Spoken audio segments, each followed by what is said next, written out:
بسم اللہ الرحمن الرحیم الحمد للہ رب العالمین والصلاة والسلام علی رسول خیر خلقہ محمد وعلی آلہ وصحبہ اجمعین سبحانک لا علم لنا الا ما علمتنا انک انت العلیم الحکیم ربی زدنی علما ربی زدنی علما ربی زدنی علما ربی شرح لی صدری ویسر لی امری واحلل عقدۃ من لسانی یفقہوا قولی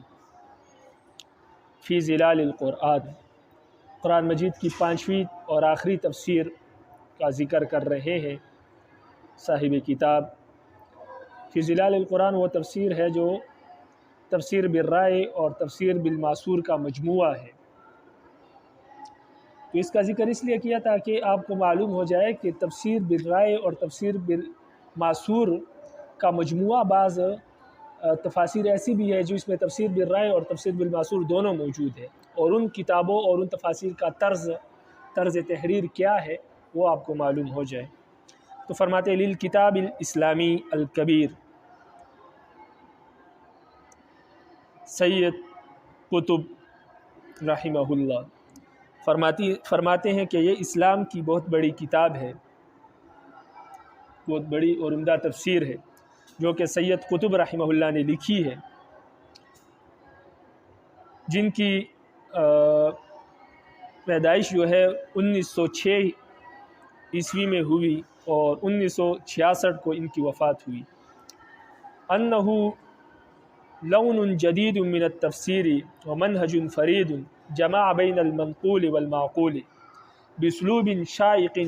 جاذب يتفق من قلب استشعر مقاصد القرآن الکریم وغایاتہ واحسن الربط بین سورہ وآیاتہ۔ فرماتے ہیں یہ ایک نئے رنگ کی تفسیر ہے اور انتہائی منفرد انداز میں لکھی گئی ہے۔ مصنف نے اس میں معقول اور منقول دونوں کو جمع کیا ہے، یعنی تفسیر بالرائے بھی کی ہے، تفسیر بالماسور بھی کی ہے، باسلوب شائق جائز، انتہائی عمدہ اسلوب کے ساتھ اس کو تحریر کیا ہے، ایسا اسلوب جو جاذب نظر ہے، جاذب دل ہے، انسان کی توجہ اپنی طرف کھینچتا ہے۔ استشار مقاصد القرآن الکریم، قرآن کریم کے مقاصد کو انہوں نے انتہائی خوبصورت انداز سے بیان کیا ہے، وغایاتہ، اور قرآن مجید کا جو مقصد ہے، جو غرض ہے، ان کو بھی نہایت عمدہ انداز سے بیان کیا ہے مصنف نے۔ واحسن الربط بین سورہ وآیاتہ، اور صورتوں اور آیات کے درمیان جو ربط ہے ان کو بھی انتہائی عمدہ انداز سے اس تفسیر میں مصنف نے بیان کیا۔ وفکر غاص دقائقہ ولآلائہ، اور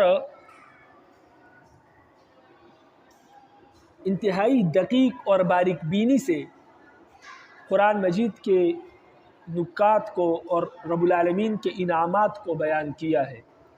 فتمثل القرآن الکریم، فتشمل القرآن الکریم، ان انعامات کو اور ان نکات کو قرآن مجید جس پر مشتمل ہے۔ وحاول ان یستر ما خالج نفسہ وروحہ، اور ان چیزوں کو بیان کیا ہے جو نفس کو، انسانی دل کو اور انسانی روح کو عمدہ لگتی ہے۔ لہذا قد اختلف الآراء فی الحاق هذا التفسیر بمنہج من مناہج تفسیر المعروفہ، اسی وجہ سے کہ مصنف نے نفس کو جو چیزیں عمدہ لگتی ہے اپنے آپ سے اور معقول طریقے سے اس قرآن مجید کی تفسیر کی ہے، اسی وجہ سے اس تفسیر کا ان تفاسیر کے ساتھ ملحق کرنا جو کہ معروف ہے، یعنی جو کہ تفسیر بالماسور ہے، جو کہ قابل قبول ہے مفسرین کے ہاں، ان تفاسیر کے ساتھ ان کو ملحق کرنا کہ یہ بھی ان کی طرح معصور اور مقبول ہے۔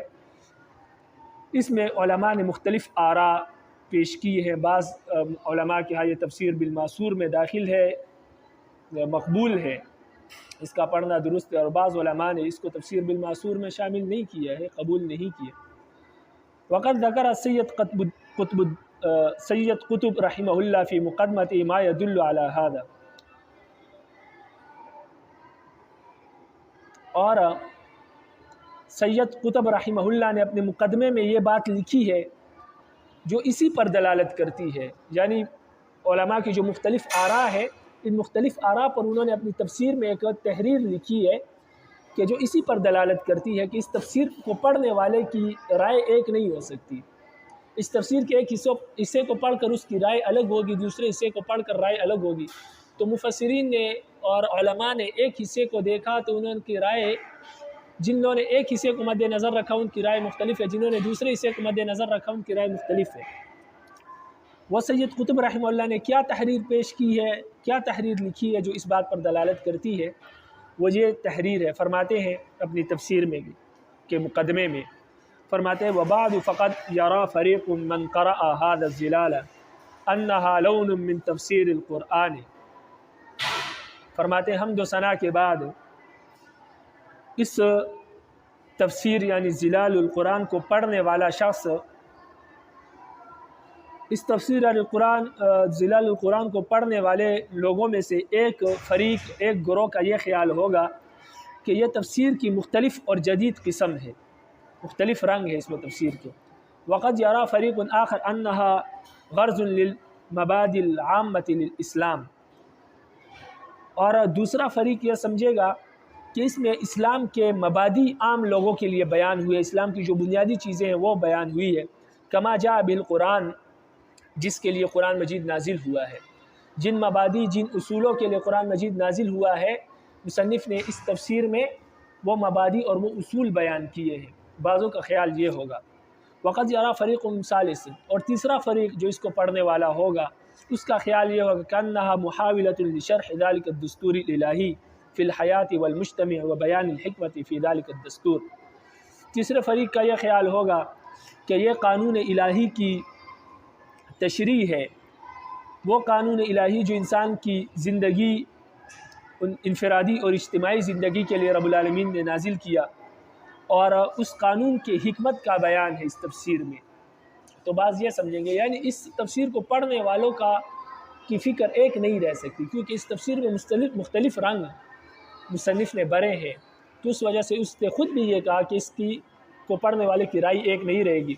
اور واقعی اس کے پڑھنے والوں کی رائے مختلف رہی، اس لیے بعض نے اس کو معروف تفاسیر کے ساتھ ملحق کیا ہے اور بعض نے انہیں نہیں۔ فرماتے اما انا فلم اعتمد شیئا من هذه كله وما جاوزت ان اسجل خواتری وانا احیا فی تلک الظلال۔ اور فرماتے ہیں کہ میں نے ان چیزوں میں سے کسی ایک پر اعتماد نہیں کیا، اور میں نے تجاوز نہیں کیا اس چیز سے جو میرے دل میں تھا، یعنی جو میرے دل میں آیا، جو مجھے عمدہ لگا میں نے اس تفسیر میں لکھ دیا، اور میں نے اس تفسیر میں اپنی زندگی کو ابھر دیا ہے۔ کلما حاولته الا اغرق نفسی فی بحوث لغویۃ او کلامیۃ او فقہیۃ تحجب القرآن عن روحی و تحجب روحی عن القرآن۔ فرماتے ہیں میں نے اس تفسیر میں ہر وہ چیز بیان کی، لیکن میں نے اس میں لغوی اور عقائد اور فقہی بحثوں کو شامل نہیں کیا، یعنی لغوی بحث اس میں نہیں کی، الفاظ کی لغوی بحث نہیں کی، اور اسی طرح عقائد کی بحث نہیں کی کہ فلاں عقیدہ اس آیت سے ثابت ہوتا ہے یا اس آیت سے، اسی طرح فقہی مسائل میں نے اس حدیث میں اس تفسیر میں بیان نہیں کی، اس لیے کہ یہ چیزیں جو ہے تحجب القرآن عن روحی، قرآن کو ہماری روح تک پہنچنے سے روک دیتی ہے۔ جب یہ چیزیں ہم بیان کرتے ہیں تو قرآن کا جو اثر ہے جو ہماری روح پر ہوتا ہے،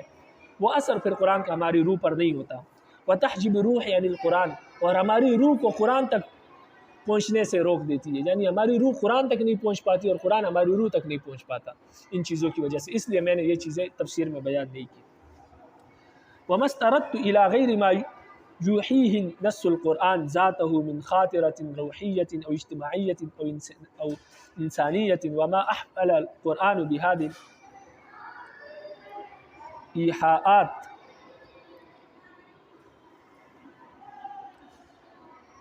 اور میں نے مسترد نہیں کی اس کے علاوہ جو چیزیں ہیں جس کو نص قرآنی واضح طور پر بیان کرتا ہے، اور نص قرآنی کی وہ روح ہے، یعنی قرآن مجید کی ذات کو اور اس کی روح کو اور قرآن مجید نے جو اجتماعی اور انسانی زندگی کے لیے جو قانون اور جو دستور بیان فرمائے ہیں ان سے میں نے صرف نظر نہیں کیا، اس کو میں نے بھرپور بیان کیا۔ فرماتے ہیں کذالک حاولت ان اعبر عما خالج نفسی من احساس بالجمال الفنی العجیب فی هذا الكتاب المعجز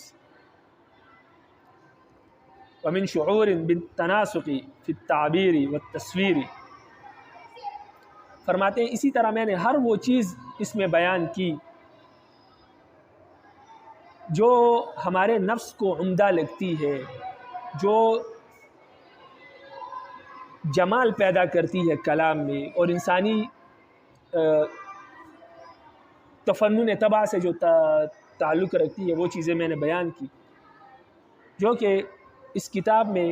ایک عجیب روح بھر دیتی ہے، اس کتاب میں جو کہ معجز ہے۔ اور اسی طرح مختلف شعور میں نے اس میں بیان کیے ہیں اور تصویر کشی کی ہے اس تفسیر میں، مختلف چیزوں کی تصویر کشی کی ہے۔ وَلَقَدْ كَانَتْ هَذَا إِحْدَى أَمَانِي مُنْذ أَنْ فَرَغْتُ مِنْ كِتَابِ التَّصْوِيرِ الْفَنِّي فِي الْقُرْآنِ۔ فرماتے ہیں یہ میرے خواہشات میں سے ایک خواہش تھی جب میں اپنی کتاب التصویر الفنی فی القرآن سے فارغ ہوا 8 سال پہلے، یعنی 1364 ہجری کو، جب میں اپنے اس کتاب کے لکھنے سے فارغ ہو گیا، میں نے یہ کتاب لکھ دی التصویر الفنی فی القرآن الکریم، تو میرے ارمانوں میں سے ایک ارمان میرا یہ تھا کہ میں قرآن مجید کی ایسی تفسیر کروں جس میں تصویر کشی ہو، میں نے مختلف چیزوں کا نقشہ اس میں کھینچا ہو۔ فرماتے ہیں وَسَجَّلْتُ فِيهِ مَا بَدَا لِي وَاضِحًا يَوْمَئِذٍ أَنَّ التَّصْوِيرَ وَالْقَاعِدَةُ الْوَاضِحَةُ فِي التَّعْبِيرِ الْقُرْآنِ الْجَمِيلِ۔ فرماتے اس وقت سے میں نے یہ ارادہ رکھا کہ میں واضح طور پر قرآن مجید کی ایک تفسیر لکھوں جو کہ تصویر کشی پر مشتمل ہو، اس لیے کہ تصویر کشی جو ہے یہ قرآن مجید کی خوبصورت تعبیر کا ایک واضح قاعدہ ہوگا جو قرآن مجید کے خوبصورت انداز میں اس کی تفسیر پیش کر سکتا ہے۔ کانت احدی امانی ان یوفقنی اللہ الی غرض القرآن فی ھذا الزو۔ یہ میرے خواہشات میں سے ایک خواہش تھی کہ رب العالمین مجھے اس کی توفیق دے کہ میں قرآن مجید کے مقاصد کو اور اس کے غرض کو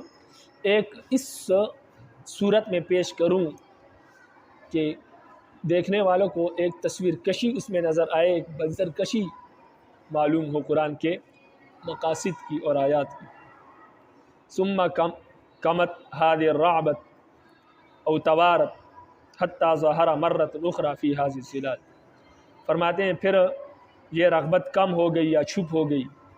یعنی میری خواہش تھی لیکن یہ رغبت کم ہوتی گئی،